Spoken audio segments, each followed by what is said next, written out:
মিরপুরের হারুন মোল্লা degree college থেকে ECB চত্বর ঘুরে সুমাত্রা ফিলিং এবং এলজিপি স্টেশনের দূরত্ব 3.7 কিলোমিটার। এই দীর্ঘ দূরত্বের মধ্যে রয়েছে ব্যক্তিগত গাড়ির সারি। উদ্দেশ্য একটাই, জ্বালানি তেল সংগ্রহ করা।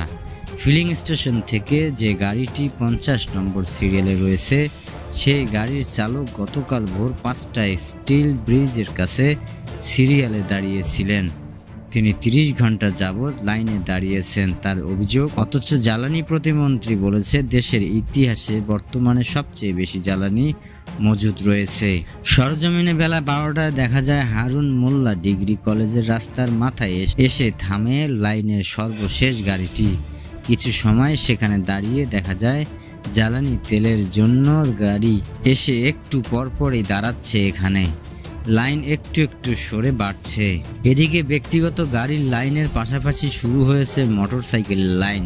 একটু সময় পর পর মোটরসাইকেল লাইনে এসে দাঁড়াচ্ছে আরও মোটরসাইকেল। সময় যত যাচ্ছে মোটরসাইকেল লাইন তত বড় হচ্ছে। লাইনের সর্বশেষ মোটরসাইকেলের বেলা 12:30টায় পাওয়া যায় ফিলিং স্টেশন থেকে 1.6 কিলোমিটার দূরে। মোটরসাইকেলের চালক আনিসুর রহমান, এই পাম্পের তেল নেওয়ার জন্য গতকাল রাত 8টায় দাঁড়িয়েছিলাম, কিন্তু পাম্পের কাছাকাছি যেতেই গতকাল রাত 12টার দিকে জানিয়েছে তেল শেষ হয়ে গেছে। এজন্য আজ আমি এখন এসে দাঁড়িয়েছি, আশা করি সন্ধ্যা নাগাদ হলেও তেল পাবো। তিনি আরও বলেন, প্রস্তুতি হিসেবে পর্যাপ্ত পানি নিয়ে এসেছি।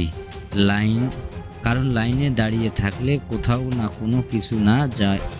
কোনো কিছু করা যায় না, একটা ভোগান্তি তৈরি হয়। সুমাত্রা ফিলিং স্টেশন সূত্রে জানা গেছে, মার্চ মাসে প্রতিদিন 6,763 লিটার ডিজেল ডিপো থেকে আনা হয়, আর অকটেন আনা হয় 31,950 লিটার।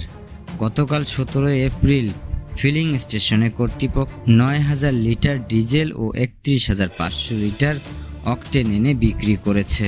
এদিকে শুক্রবার 17 এপ্রিল চট্টগ্রামে পতেঙ্গা তেল শোধনাগার রিফাইনিং পরিদর্শন শেষে বিদ্যুৎ, জ্বালানি ও খনিজ সম্পদ প্রতিমন্ত্রী অনিন্দ্য ইসলাম অমিত বলেছিলেন, দেশের ইতিহাসে বর্তমানে সবচেয়ে বেশি জ্বালানি মজুদ রয়েছে। বিভিন্ন উৎস থেকেও জ্বালানি সংগ্রহের চেষ্টা করছে সরকার। এপ্রিল ও মে মাসের জন্য দেশে পর্যাপ্ত জ্বালানি মজুদ রয়েছে। একই সঙ্গে জুন মাসের সম্ভাব্য চাহিদা মাথায় রেখে আগাম প্রস্তুতি নেওয়া হচ্ছে। নিরবিচ্ছিন্ন জ্বালানি সরবরাহ নিশ্চিত করতে সরকার ধারাবাহিকভাবে কাজ করছে এবং বিকল্প উৎস থেকে জ্বালানি আমদানির উদ্যোগ নেওয়া হয়েছে।